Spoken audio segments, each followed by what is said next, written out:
Hello there, and welcome to the Unleash Your Greatness Within podcast. I'm TJ Hoisington, and I have a new success interview for you.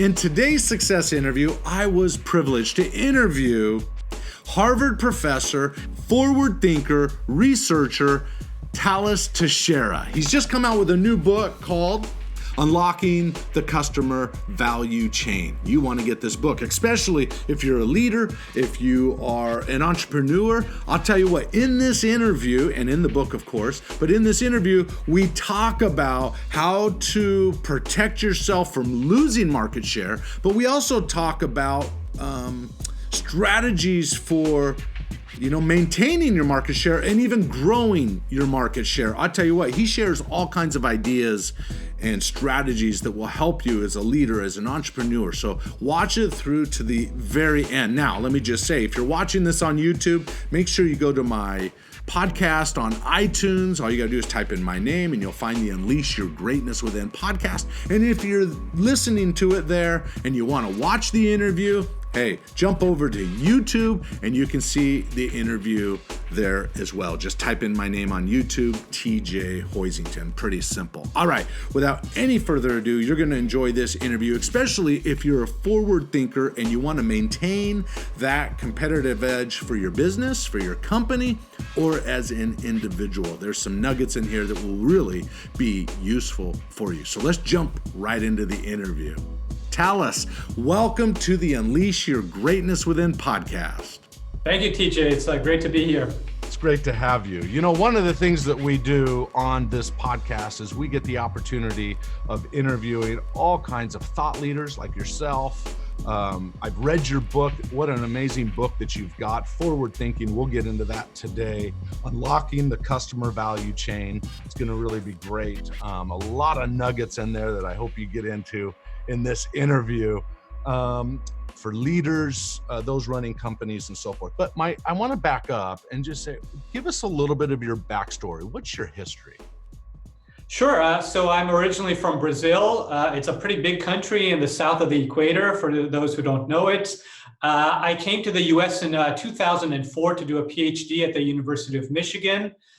Coming from a warm country to the cold Midwest was a big challenge for me. Learning statistics and math and learning to do research and marketing, that was easy compared to the frigid colds, but I managed to survive and thrive.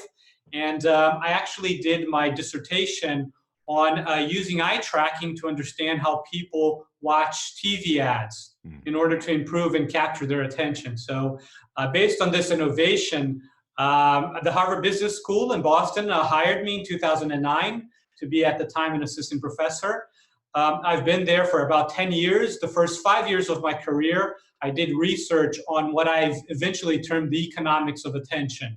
Basically, how to understand how to capture consumer attention online, on TV, and many media, and how to capture that, how to harness it, how to buy it effectively. If you're a big company, you're essentially buying eyeballs, and you try to convert that into both sales and building a brand over time. So how to do that effectively, that's the economics of attention. I have a website on that. But the last 5 years, I've been dedicating to understand digital disruption, why it happens, what causes it, how can startups engineer disruption to try to combat big companies. And then on the other side, how big companies and executives in established companies, how do they defend themselves from all this digital disruption happening in all markets, in all industries, in all countries that I've observed. So I look forward to digging right into that, because I think that is really important. As you know, a lot of business owners listen to, and leaders inside businesses listen to this podcast. So let's jump right into that. My first question is going to be this. As you are researching and working with companies, because I know you've consulted with a lot of companies, you refer to some of them in the book and so forth, those that you've researched and so forth. What opportunities and challenges do you see that they're facing that they need to be aware of, and then how should they be responding in general? So, today what is happening is most of the executives of large established companies, they're pretty worried about being disrupted. And basically, what is being disrupted? How do you identify a company that's being disrupted? Disruption occurs when two things occur. First, when a big established company loses a tremendous amount of market share and in a short period of time. So we're not talking about in the 80s, the 90s, the early 2000s. Coca-Cola would launch a product, steal 2% of market share points from Pepsi. BMW launches a car, steal from 3 percentage points from Audi, Mercedes. They launch another car. There's back and forth. That's the standard game of competition. What has happened in the past 10 or 12 years or so is a startup comes and out of nowhere, in a matter of 2, 3, 4, 5 years, steals 10, 20, 30 percentage points from market leaders. So when Dollar Shave Club came about from an entrepreneur that knew nothing about razor blades, he, in a matter of 5 or 6 years, he amassed 55 percentage points of market share of online razor sales. Obviously, that took a lot of toll from Gillette. And we see these big examples of disruption. So to your question is, the opportunity is first to understand what is going on. In my view, large executives are actually thinking that technology is disrupting their companies.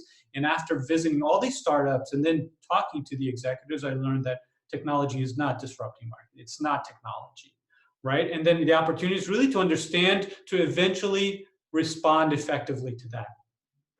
Right. And in your book, Unlocking the Customer Value Chain, you give a ton of examples of this. So let's go through a couple things that are terminologies that you have in the book. So first of all, disrupting, you just explained that. Explain decoupling. Sure. To explain decoupling, I have to explain what is the customer value chain. What is the title of the book? What does it mean, right? So we, as business people, we all know the concept of the customer, the purchase funnel, the customer journey, decision-making process. It's the series of activities that consumers have to go through in order to buy products and services, right? So if I have to buy a flat screen TV, I have to first realize that I need one. Then I have to go to a physical store, for example. I have to compare all the options, and then I have to filter on certain criteria. For example, I want a name brand like Samsung. I'll pay only $1,400 for it.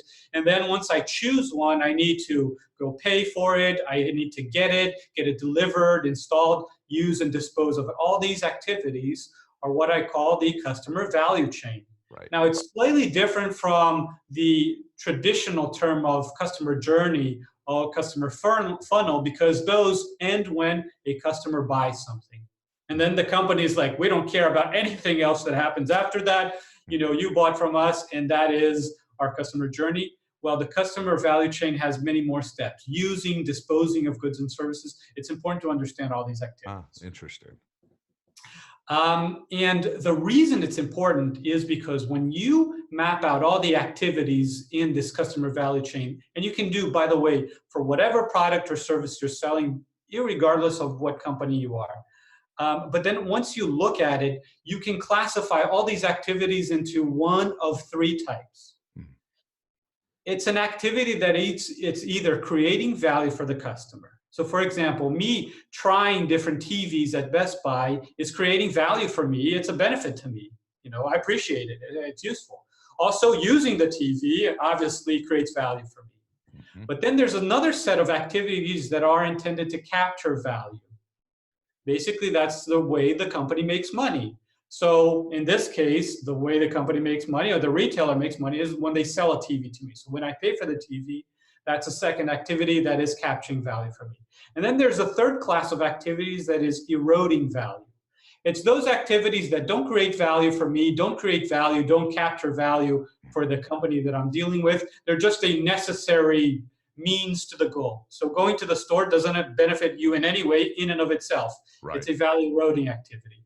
When you have to throw away a TV, dispose of it, it doesn't benefit you. It's just something you have to do, right? So when you have to go, in the past you would have to go to Blockbuster to, you know, rent movies, and now you do it through Netflix. That was a value eroding activity. So then all of these activities can be classified into value creating, value capturing, and value eroding, right? And why is that important?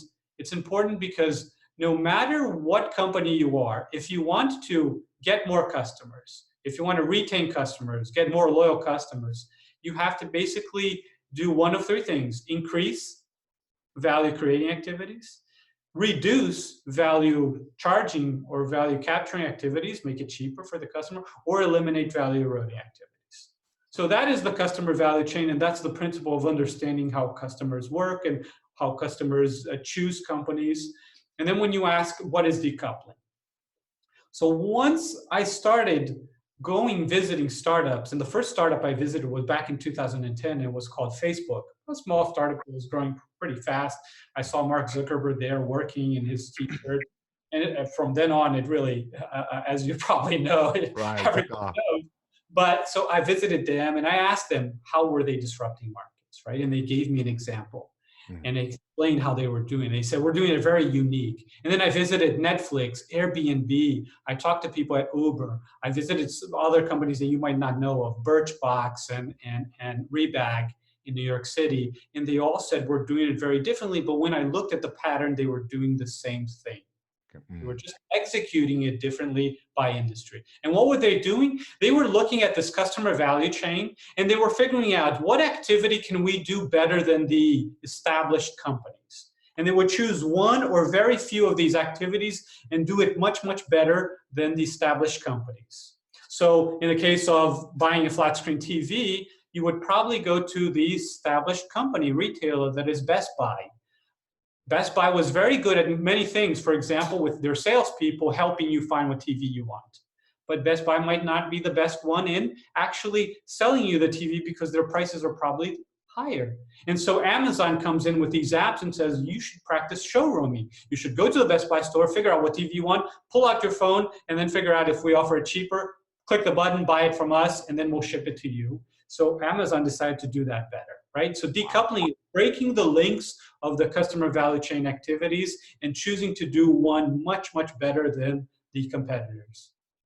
That's really interesting. In the book, you talk about the Best Buy example. You're going to have to probably correct me on this, but they lost 4% of the profit for that year or whatever it was. They had a lot of people coming in the stores. You were talking about how it was packed. The stores, they had so many customers. But what they didn't anticipate was that strategy by Amazon, which was people would go into an established store, check out the products, and then they would order it from Amazon, preferably, right? That's the whole. Absolutely, and that's what we all do now. At the time, it was something unique for a retailer to deal with. Right. But today, studies showed that 60 to 70% of the people practice showrooming on a regular basis. They go to a store, they figure out what they want to buy, pull out their phone, and they see if they can buy it online cheaper. That is disruptive. That is very disruptive. I wrote in one of my books, If You Think You Can. I don't know, you may be familiar with this, and I'll just read it. And it would be interested to get your take on this. I was referring to a book called Paradigms by Joel Barker. He points out in 1968, Switzerland dominated the world in watchmaking. In fact, the Swiss held 65% of the marketplace and more than 80% of the profits. For over 100 years, they were known for their watchmaking excellence. Then, within a mere 10 years, their market share plummeted to less than 10%, leading to layoffs and 50,000 out of 65,000 employees within 3 years. This would be an example of a huge disruption, right? Absolutely. And how did it come about? Going back to Paradigms, I write, today, America and Japan dominate the world of watchmaking. This is a couple years old, so that might have changed just a little bit. But Joel asked the question, how did this switch happen? Why did the Swiss, who dominated so massively, lose it almost overnight? And he said, because of their beliefs prevented them from acting urgently on a new discovery, which was the Swiss had the mechanism and the mainspring, but then there was a big conference where quartz watches came out, and Switzerland did not see the benefit of the quartz watches, and they didn't act on it. Yet America and Japan did at the time. Any thoughts on that? Does that trigger? No, I think it's a classical example. We all know it now. And it's amazing how basically it was disruption within a whole country, right? The Swiss economy was really struggled after that and never came back to what it was. And eventually what they had to do is respond by saying, were not going to be in the functional watchmaking anymore. They killed, this disruption killed, dozens and dozens of watchmakers, and the only ones to survive were the ones that decided to become what they now call timepieces, which is essentially they're selling jewelry. They're not selling watches anymore. It's jewelry, and they survive by that. But yes, they were aware. They knew they had engineers working on quartz as well, but basically it was against what they represented as what they thought was valuable. That goes back to something very interesting and important, TJ, in general across industries. What makers, what manufacturers, particularly what engineers think are valuable is not what consumers think is valuable. So that's why I always advocate for executives when I visit companies to say, map out the customer value chain and figure out where are customers getting value. Not where do you think you're providing value, where customers say they're getting value and where they say they are not getting value. What are those activities? Because customers will tell you, I'm getting value from this, I'm not getting value, this is not good, this is good, this is not good, right? So for example, in beauty products, basically Sephora dominates, and Sephora always thought that they had this benefit. They were really good at teaching you. You go to the store, they have these beauty consultants, they'll teach you how to put on creams, mascara, lipstick, and all these things.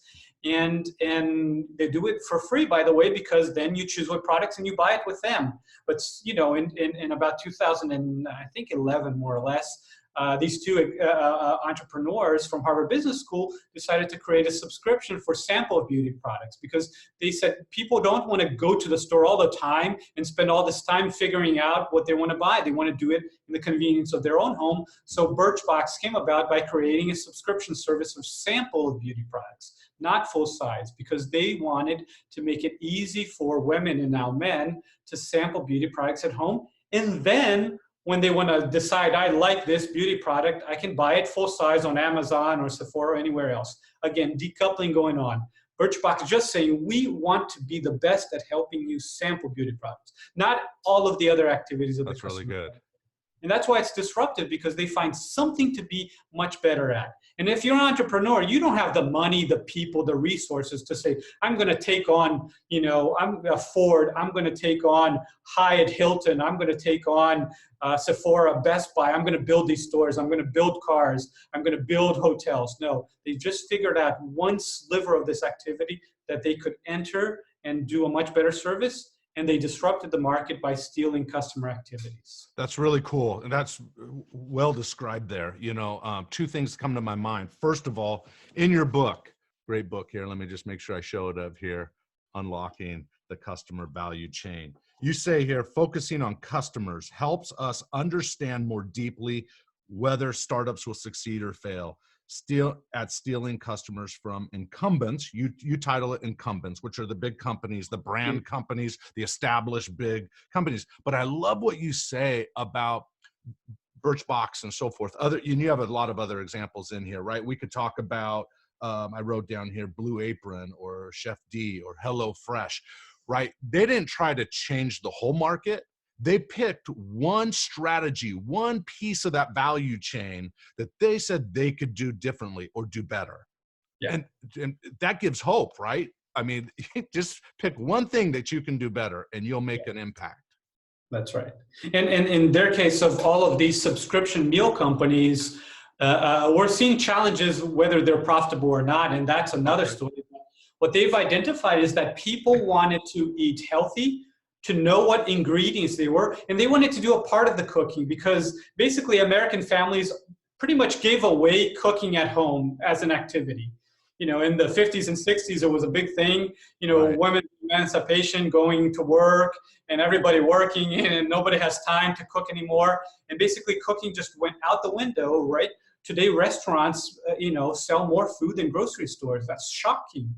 Yeah. But what you lose is this ability to have this connection to food.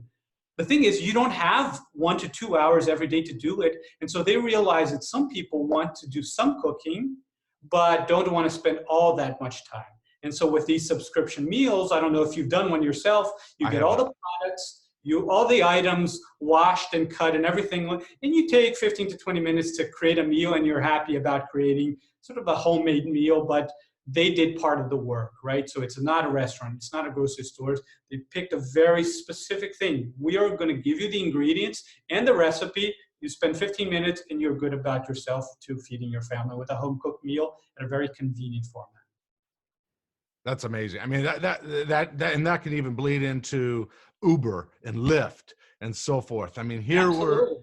yeah. Uber could have come up with the idea, well, we want to drive people, so we'll hire drivers, we'll create cars, we'll do all these things. They said, no. Let the other guys do all of that. We just want to connect somebody who needs a ride with somebody who's willing to give a ride. Again, a very small sliver of all of the customer value chain, and they do it much, much better. And they steal, and this is important, TJ, the new game in town of disruption in all these markets is not stealing customers per se. It's not, again, like Coke stealing a customer from Pepsi or BMW stealing it from Audi. It's stealing customer activities. Right.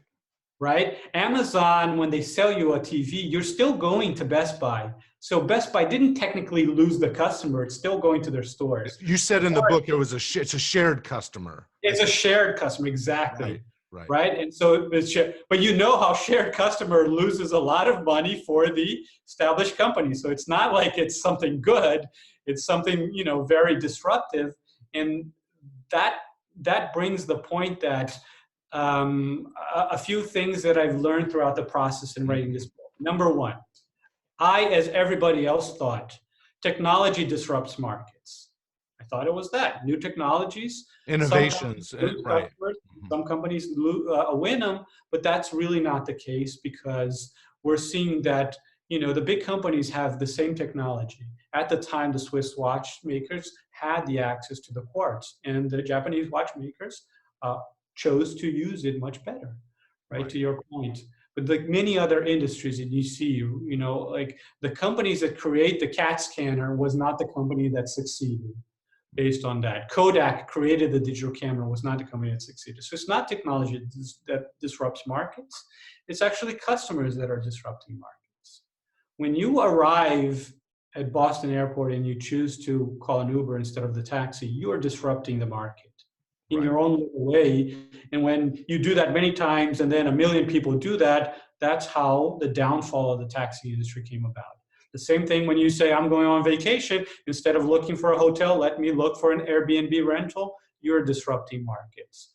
When you're a consumer and say, I just want beauty products, samples of beauty products at my house, I'm not going to go to the store, you're disrupting markets. Customers disrupt markets, not technology. And it's not the startups that are disrupting the markets. The startups are just faster at delivering what customers want.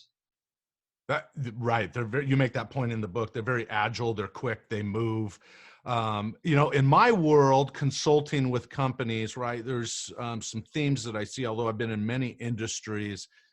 For example, I've learned working in the automobile industry that, at least up here in Seattle area, I don't know across the country what it's like, but we have major dealerships up here moving away from sales professionals to kiosks, where a person can come in, push a few buttons, exactly what it is they want, and then basically take it over to the desk or however all that works, and they get the car. They don't have to deal with a salesperson. Have you seen that in your research? Absolutely. This is like a global phenomenon. And I wrote a Harvard Business School case on Nissan just to highlight this point to my students.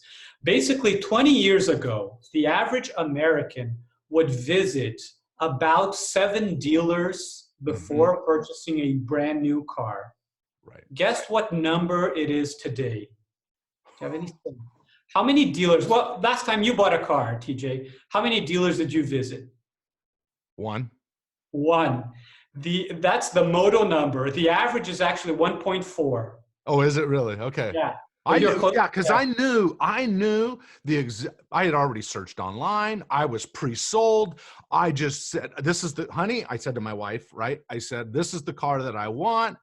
We have the money to pay for it. Well, let's just go down and basically write a check. And so we went down to the dealership. They wanted to show me different cars. I said, no, this is the car I want. They wanted me, they even wanted me to get a loan on the car. I said, I don't want a loan.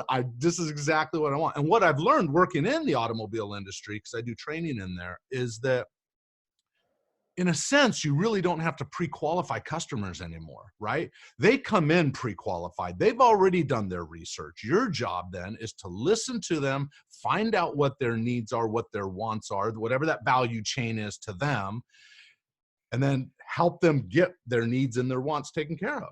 That's right. And you are a very prototypical customer. And that point that I just said, you just disrupted the auto industry. Because what you're explaining is that in the past, we used to make our decisions, what car to buy, what brand of car to buy in the dealership. Now you make it at home. Yeah. Make it at home. So there's no point in, let me see other cars at the dealership. Let me negotiate. Let me do no. I've already made all the decisions. Essentially, a car dealer today is just fulfillment of your needs. Basically, they said, what do you want? Here it is. Basically. In the past, they would try to help you decide and figure out, and they would try to upsell you. That's gone. All of those customer value chain activities for buying a car you made at home. And when you arrive, you just like you're saying, I need some toilet paper. Can you get it from the shelf over there? And that's it. They're like, no, let me show you some options of toilet paper. Nobody does that anymore. Cars have become just like, supermarkets, just a fulfillment center. Which is really interesting, because when you work with salespeople, you talk about building the value through emotion and finding out what their wants, and you take all that out. I wonder long-term, maybe you have some research on it, but long-term, what is going to be the threat or the challenge for these incumbent dealerships who have, you got some that are changing to this kiosk, some are staying true with those salespeople. I wonder, have you seen any long-term effects of this that you foresee happening down the road?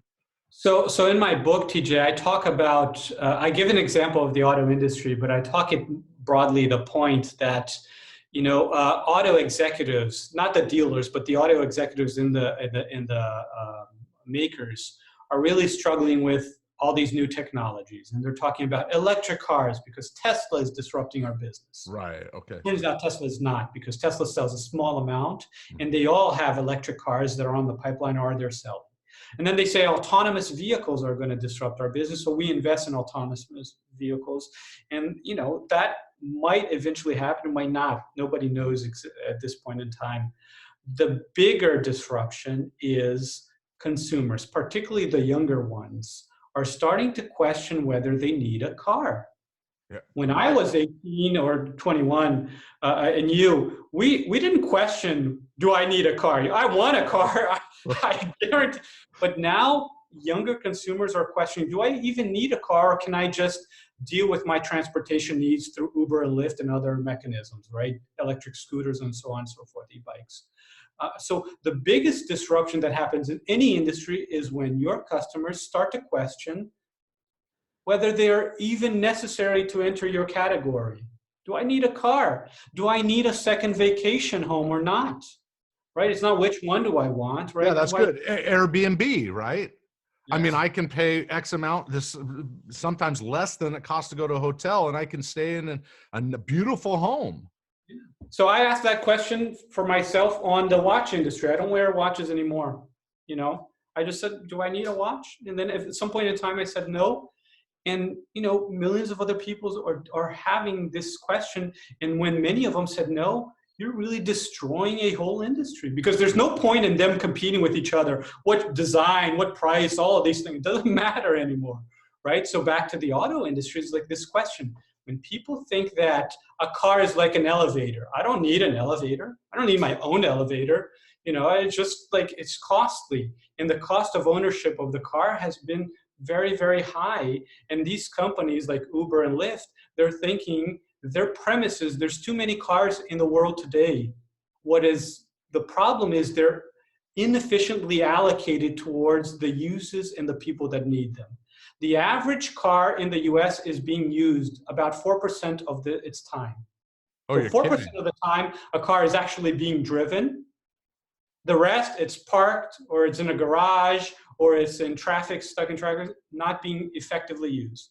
Now, imagine you if you're the manufacturing manager of a factory, right. and you buy an expensive piece of machinery, and your boss says, TJ, how often, what percentage of time is that machine that you paid $30,000, $40,000, $50,000 being used? And you're like, 4%. If you said that, you would get fired, my friend.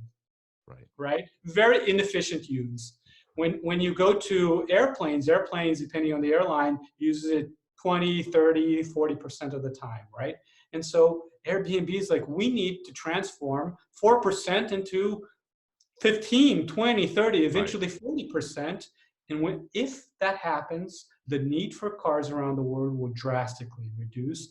And the auto manufacturers that are in the business of manufacturing cars need to move to doing something else, or they're going to die a slow death like the watch companies. Exactly. And so you even bring up in the book, you talk about Zipcar. I mean, here's another example of someone who took a slice, and now you can go get a car and you can drive it if you need it, and then turn it back in. You don't have to worry about fueling, you wrote in the book. You don't have to worry about a number of things. So that's really cool. Another industry that I'm working in, and I don't know how this shapes out, but I work in the trucking and transportation industry. And one thing I'm noticing as I work with, so there's two sides. There's those that own assets. So they have a fleet of 5,000 trucks. Mm-hmm. But now some of these companies are also creating logistic companies, sister companies, if you will. They don't own any assets, but what they're finding is, for example, I work with a company in Utah they see it as moving the transportation of goods industry to the Uber industry model. Kind of, if we already can find a truck, whether it's with a competitor or not, that's moving from point A to point B, and they have room on that truck, and we have a product on the way that can be delivered to their endpoint or whatever, can we save money rather than own the actual asset? We're just taking on to other resources. Yeah, that's what I call asset utilization. So the percentage of time that expensive asset is being utilized divided by all the available time that could actually be utilized. Right. And so on average, a car is utilized about 4%, right? There's a lot of inefficiencies in the world, like, warehouses and trucks on the industrial and business to business side, but also on the consumer side. If you just look at things like trailers, right? Home, these motor homes. What is the average utilization of motor homes? It's pretty low, about, 5 to 10%. Think about even not industrial equipment at all. Think about a student of mine created a business by buying and reselling luxury handbags. These are handbags that women pay $1,000, $2,000, $5,000, even $20,000 for. And what he realized is there's thousands and thousands of women that have, on average 20, 25 handbags that are at least $1,000 a piece that they're not utilizing. So the asset utilization is very low. And he said, I'm going to come in and I'm going to offer to buy those handbags and resell it to somebody else. Because in his view, all of the luxury handbag industry has overserved the population. There's too many handbags, and he's just going to pick one handbag from one place and put it another way, and so on, to increase asset utilization. And that's his business. Is he going to manufacture luxury handbags to compete with the supplies? He's just going to switch them around, just like the trucking company that you're talking about. Exactly. Wow, that's really cool. Okay, one thing you talk about in here, I'm just going to read a quote. Okay. By the way, let me show the book again. There we go. Make sure you get a copy. Okay. You say, you don't need to be the best class in everything you do, nor should you initially aspire to do that. Just ensure that your original offering, which won over your customers in the first place, remain better than the rest. I find that really interesting because last month or so, I read Jim Collins's book called How the Mighty Fall. I think that's the title. I'm going off my memory here, but How the Mighty Fall. And he makes the point, which agrees with you, that these companies that he's researched, they got away from, and maybe you can speak to the pros and cons of it, they got away from their core genius, right? Or their core element. And because of that, they delved into this and delved into new territories while they totally let go of some of their core offerings that they were really good at in the first place. And that was a pattern of demise for many of these companies. Is that what you've seen in your research? Yes, but with one caveat. So basically, Okay. just to give a little bit context or an example on the quote that you picked up. So Airbnb started, as we all know, by being a marketplace to help people who own homes to rent out those homes to some people that want to just, stay in their homes for a few days or a week or so on vacation. They started getting very good at that. They became, a unicorn, $35 billion valuation. I don't know where they're at. They're going to IPO this year. And you could imagine that they could say, okay, what else? What other markets can we offer the same service? Oh, we could go into the business-to-business market, business travelers who don't want to stay in the hotel. We can offer, apartments that are full service for them. And or we can offer vacation rentals in other countries or so on and so forth. And what they decided to do is the founders looked at it and said, the customer value chain of a person who is traveling for leisure has a series of activities, only one of which is securing a place to stay. But there is the flight, there is the events when they arrive at the city, there's activities, there's figuring out, hanging out with the locals. It's very important. People want to be with the locals, not with around tourists. And so they saw a huge amount of opportunities there. And what they decided to do is they decided to explore other, what I call adjacent activities in the customer value chain, which are next to the ones that we're providing, which is the stay at somebody else's home. And they started to explore those. But you would imagine that, if you're in the business of a platform that offers real estate rental places, and you're going to go now offer, tourist activities in certain cities, you're not good at that. You don't have no clue how to do that. You don't have the skill sets. They decided to do anyway, because what they wanted is to increase the relationship with their customers by offering more and more activities in the customer value chain. So the decoupling is the way you start, by entering in one sliver and doing it better. But how does Airbnb grow? It grows to the other ones, the other activities, in a process I call coupling. Yes. And in coupling, they do other activities, but they don't need to be best in class because their customer is already their customer. So they don't need to create, for example, a much better travel agency or a much better website to book tickets. All they need to do is to create a reasonable one that they can integrate into their platform. And then the customer doesn't need to go, just like when I travel, I'm looking at flights in one, I'm looking at TripAdvisor, another website, what to do. I'm looking at Airbnb. I have all these tabs and I'm trying to figure out dates and things. If I could do it in one place easily, I'd be glad to do it. And each of those activities, it doesn't need to be better than TripAdvisor. It doesn't need to be better than Expedia. It doesn't need to be better service. It just needs to be easy for me to integrate everything.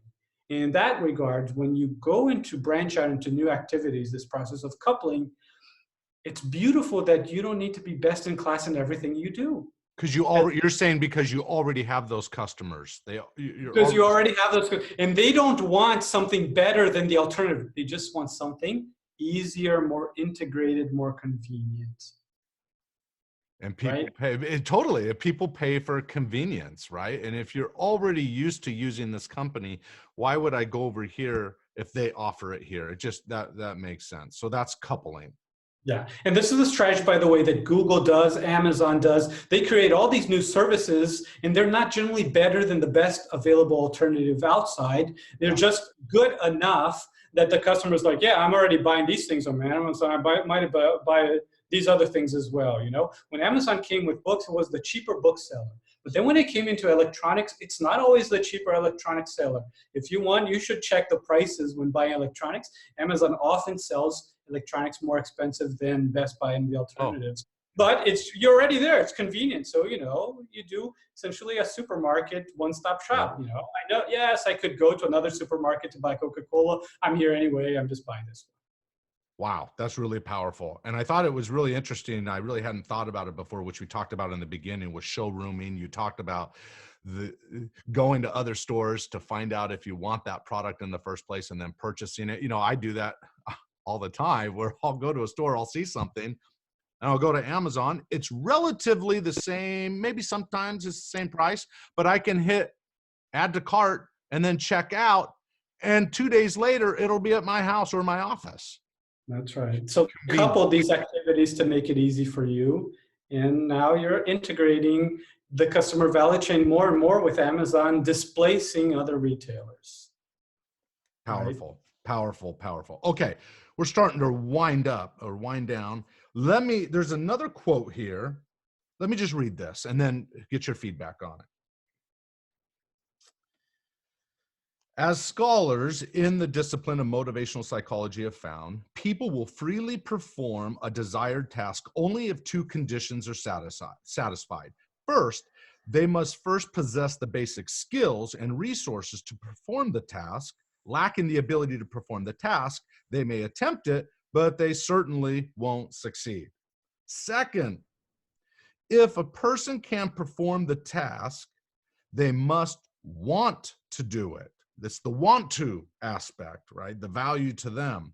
It follows that to motivate employees to focus on customers' needs, companies must equip them to do so and provide proper incentives. Now, let me continue to go on. And the reason I'm reading this in part is because I spend a lot of time inside organizations, whether it be in the area of just general performance or attitudes or customer service, right? That's a big one. Just 2 weeks ago, I interviewed Horst Schulze, who is the co-founder of the Ritz-Carlton Hotels. That interview will be coming out soon.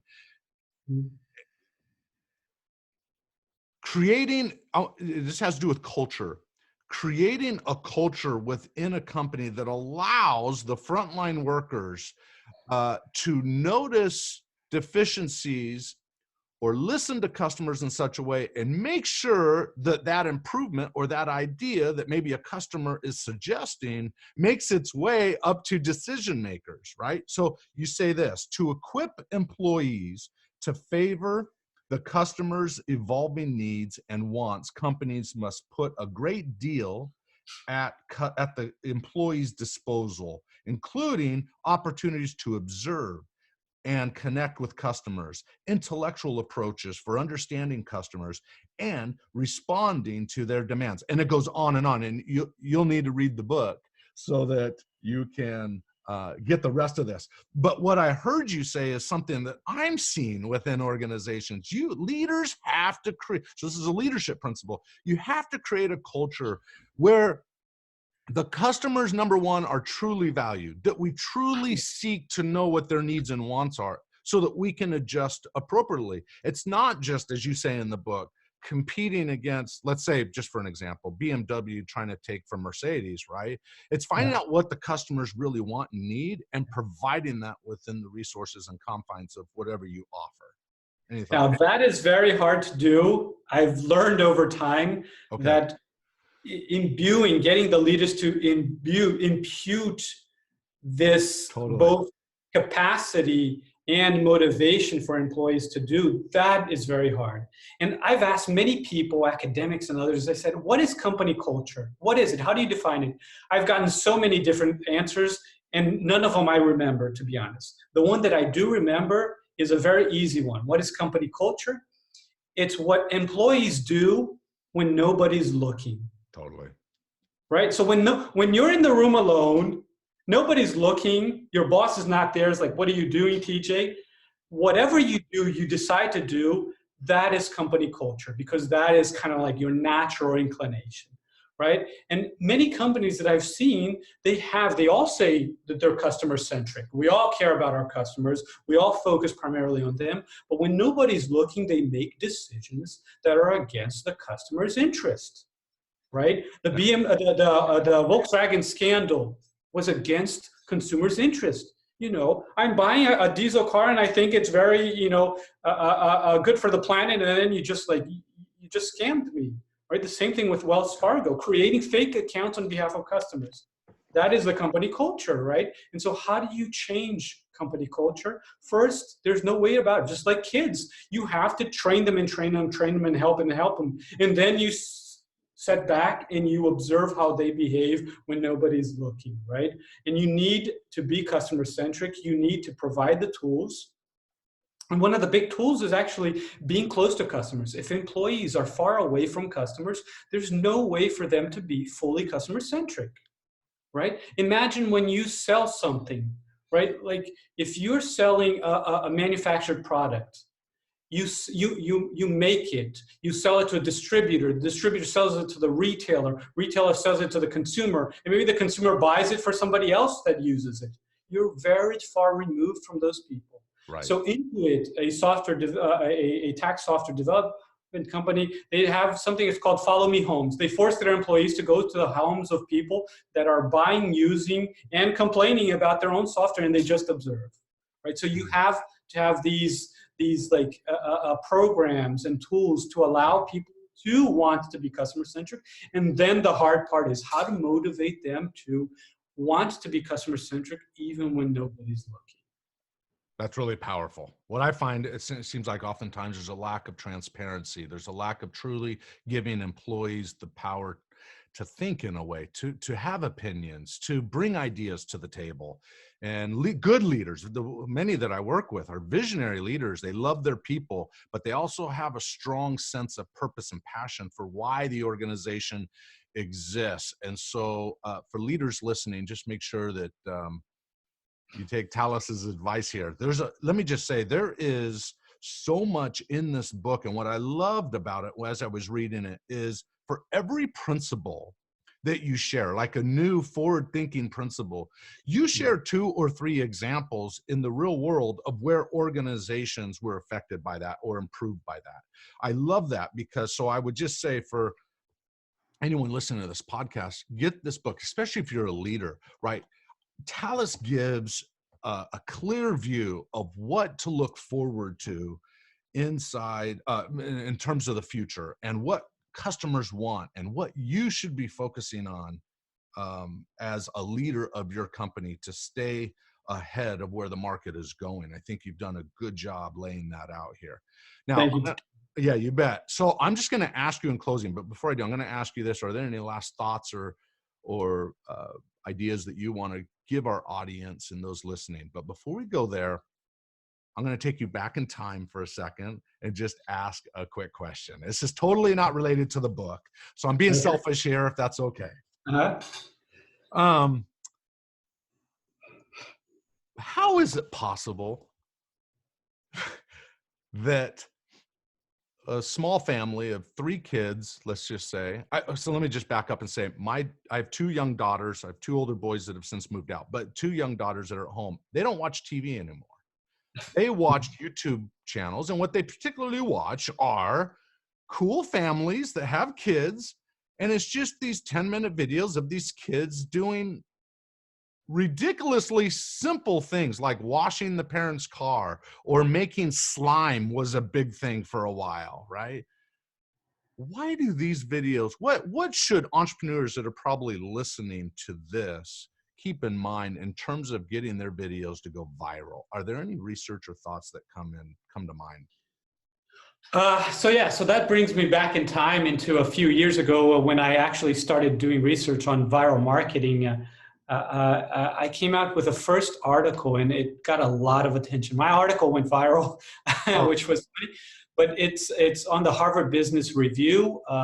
It's called The New Science of Viral Advertising. At the time, it was new. This is like 2010, 11. Sure. It was when companies wanted to figure out exactly what you're trying to understand. And I provide 5 principles of how can you bake quote unquote, bake virality into your video content. Right. And there's a few elements to do that. But one of the big factors is partially the content, but partially how you market your own content. You market your own video. And what I realized after doing experiments to try to engineer virality is basically virality is fundamentally a human innate desire for certain benefits for those people who are going to share your video. The video will only go viral if enough people decide to share with not one or two people, but with many others. So I share it with 5. Some of them are not going to share it, but there's at least 1 or 2 that are going to share it with 20 or 30 people. And those people are going to share it with 50, and then it goes on. And the reason people do that, as I've come to learn, is by and large very self-interested motivations. They do it to look cool, to look smart, to be, I was the one who found this, and so I'm going to share it with the video for you, and I hope that you'll remember how cool I am, or I'm very intelligent when I share intelligent videos about, new business ideas, for example, or I want people to think me as a very progressive person. I share certain types of things. So whenever you're creating a video, you need to bake into the video the content that will make the people that you want to share your video a lot, for them to kind of get a benefit out of sharing in a very self-interested manner. So these slimes, these goofy things, like kids are looking to each other to see who is the person that found the video for the first time, because that thing, the thing that happens when everybody knows of it. That's not the cool kid. The cool kid is the one who found it in the first place. And they generally find it in obscure locations. So one tip is, when you want a video to go viral, don't post it on Facebook, because when somebody sees it on Facebook, they think, oh, other people have already seen this, I'm not going to share it. Post it on a very obscure website. Let it be found. And those people who find it in this obscure place will think they found something cool and want to share it with everybody before others do. And that creates the process of viral propagation. Maybe this is too bold of a question, so I apologize ahead of time. What would be an obscure website? When you think of it, what does that picture look like? For example, Tumblr. Do you go to Tumblr all the time? Tumblr, Reddit? If these are not mainstream social networks. Got it. So kind of these places are the places where virality starts to bubble up. And then when it goes to Facebook, the work is done, because Facebook will, do itself, but you want to kind of like craft it in, and hiding it is very important to let people finding it and then bring it in, because everybody is self-interestedly trying to somehow propagate some aspect of their personality that they want others to see, and they're using your videos as the conduit to doing that. It's not, I'm going to create a great video, post it online, everybody, and they're going to love it and share it. It's that doesn't work that way.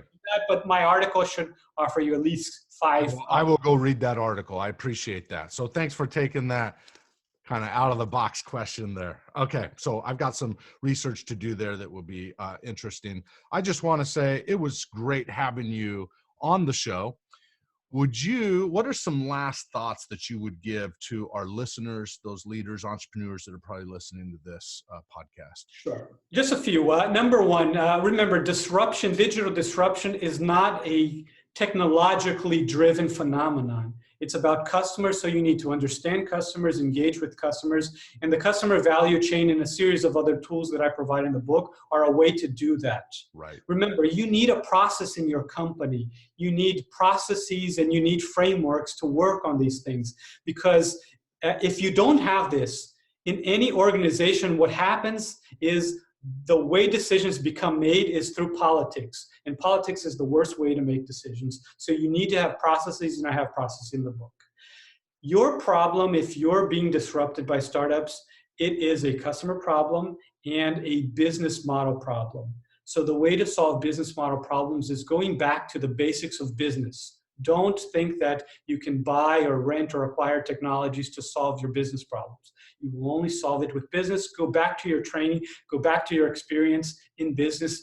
That is where things will come out. And then number 3, what is happening is customers are going from market to market and making decisions. So when they start using Amazon, they're more they have a higher tendency to use Airbnb. And when they do use these two apps, they have a higher tendency using Uber, and then so on and so forth.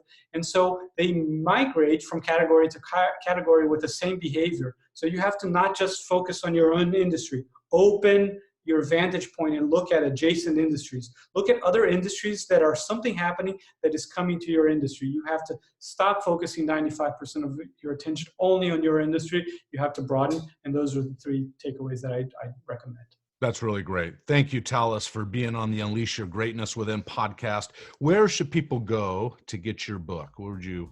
So, we talked a lot about Amazon. Amazon, definitely just, Google my name, or go on Amazon, search for my name, or Unlocking the Customer Value Chain. Or if you don't like purchasing things on Amazon, you can just go on decoupling.co and look where to find my book elsewhere. But TJ, thank you so much. It's been a pleasure chatting with you. I'm glad you liked the book, and I hope you send me any feedback online. Go to my Harvard website as well, and any new thoughts or new disruptive ideas or businesses. I want to capture as many as possible to learn more. I will do. We'll stay in touch. Anyway, thank you for being on the show, and I wish you success going forward. Thank you. All right. You bet. Bye-bye. Podcast listeners, thanks for listening. You've taken time out of your schedule, and I really appreciate it. Now, do me a favor. If you like what you heard, star it. Thanks. Now go unleash your greatness within.